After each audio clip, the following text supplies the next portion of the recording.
Hello and welcome to the first of the how-to videos.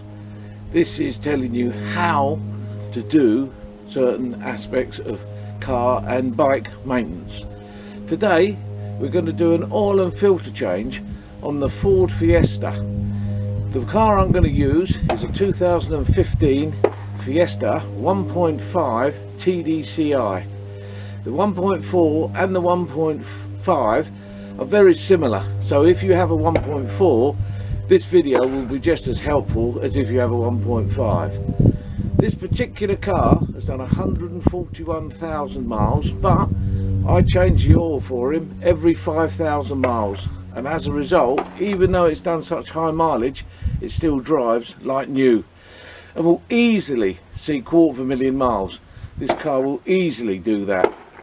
So let's get on with it. 2015 1.5 TDCI.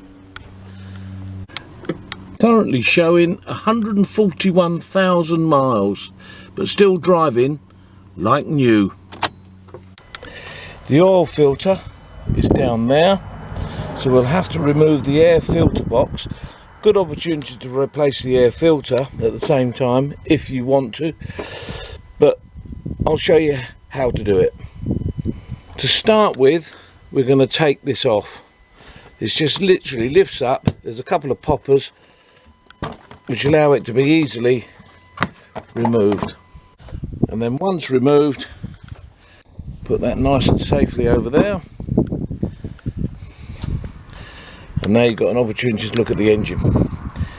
Here is a fuel filter, air filter, oil filter, buried down there a little bit. So now we're going to remove this unit here.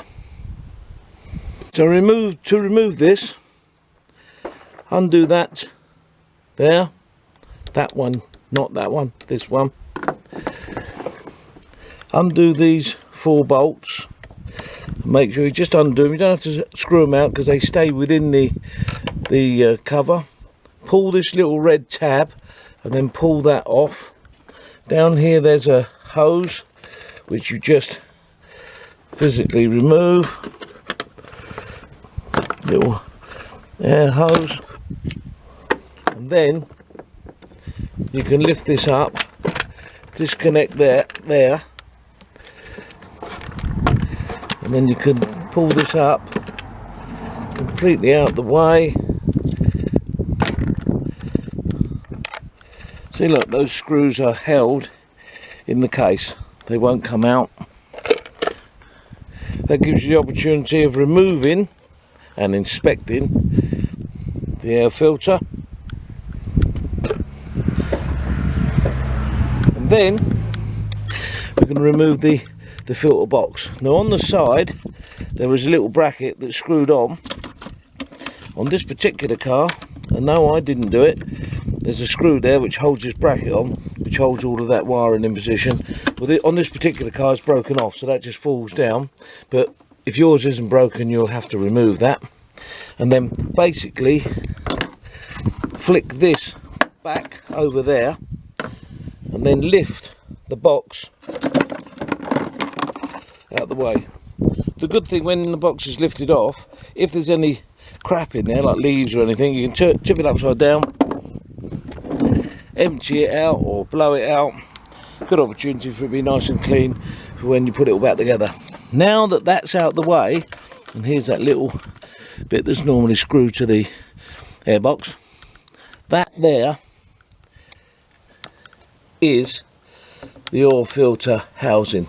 So we get a socket and that literally unscrews and brings the oil filter with it.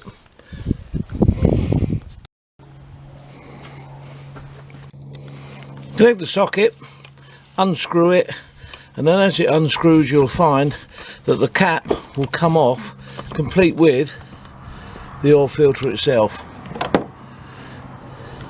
Just pull it out nice and gently, and the oil filter, oh, this particular one, the oil filter has stayed in. Unusual, because normally the oil filter comes out with that bit there. So you just pull the oil filter, and there it is. A filthy dirty oily filter. That goes obviously straight in the bin. Now that's out, give that a really good clean. You can see inside there, it's not full of oil or anything like that, but you just have to make sure it's nice and clean so that you don't end up introducing crap into the engine with a new filter. Now I personally, this is only personal preference, I always like to buy this brand because consistently it's shown to be one of the best brands on the market. Yes, they're more expensive, but you pay a little bit more for a good quality product. And really, when you think about it, this item is protecting your engine. So you can get one for a £5 or you can pay 11 quid. Well, it isn't a lot of money to protect your engine. So that's what I buy. Doesn't necessarily mean you have to buy the same. And then you've cleaned the housing, making sure of course that everything's ready. When you take the new filter out the box, this bit here must have an O-ring on it. I've never found one yet that hasn't, but you always check there's an O-ring on that, because that holds it into the and seals it in the engine. That bit there goes into the cover, and here, this is really important, is the O-ring that you must use on the cover in order to ensure that it doesn't leak. So look inside and see where the hole is that the little O-ringed prong goes. Make sure you get that prong lined up with the hole and then put the filter in. Once the filter's in, you can then refit the end cap. New O-ring's been fitted, and you fit the new the end cap, being careful that as you do it up you don't cross thread it, because if you cross thread it you'll have to go and get another cap. Do it up, nip it up, make sure it's done up and tight. Doesn't want to be over tight because it's plastic, remember.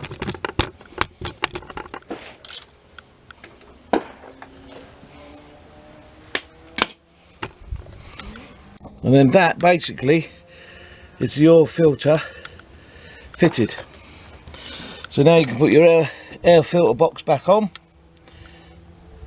New air filter if you're going to fit one. And then we'll have a look underneath at how we physically drain the oil. Right, so we're about to drain the oil. The socket we're using is 13/16. 13/16. Position a nice bowl, I've got a washing up bowl, underneath the plug.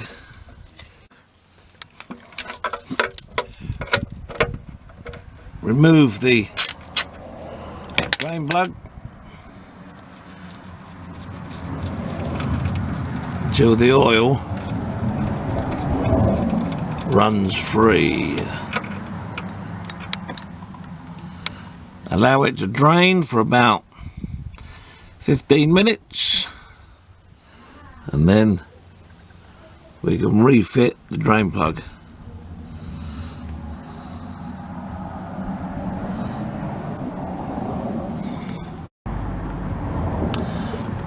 So now that's finished draining, wipe it clean.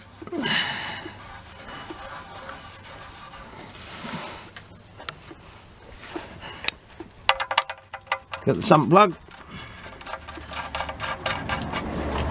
refit it,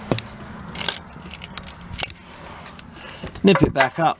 Don't do what some people do and do it up really tight, just nip it up, don't do it up really tight, and then that's the underneath ready. See where we did the oil filter? You've got some oil on the side of the engine, so just wipe that off so that it remains clear, so that you're not dripping all over the floor. And then it's time to refill.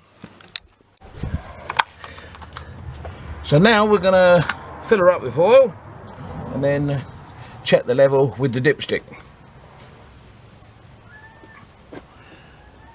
Now, I normally decant the oil. I mean, some people pour it in direct from the canister it comes in. But because I buy it in bulk, I normally just decant it into these silly little 1 litre things, so at least then I know how much has gone in.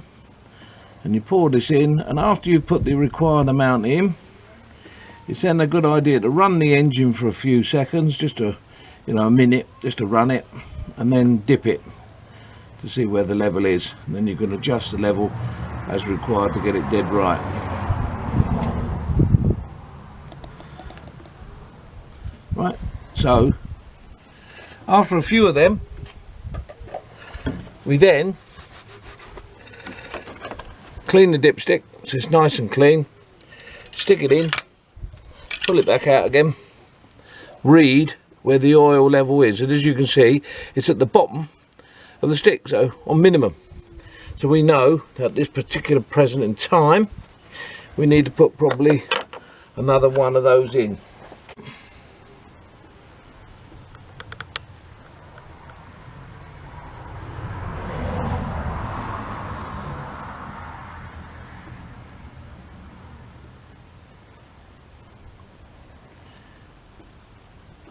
Then once that's gone in, I've already run the engine, so it's just a matter of now doing the final check with the dipstick to see where it should be. And now you can see it's halfway, so we can probably do another half and then that'll be up to level. Place this over the studs,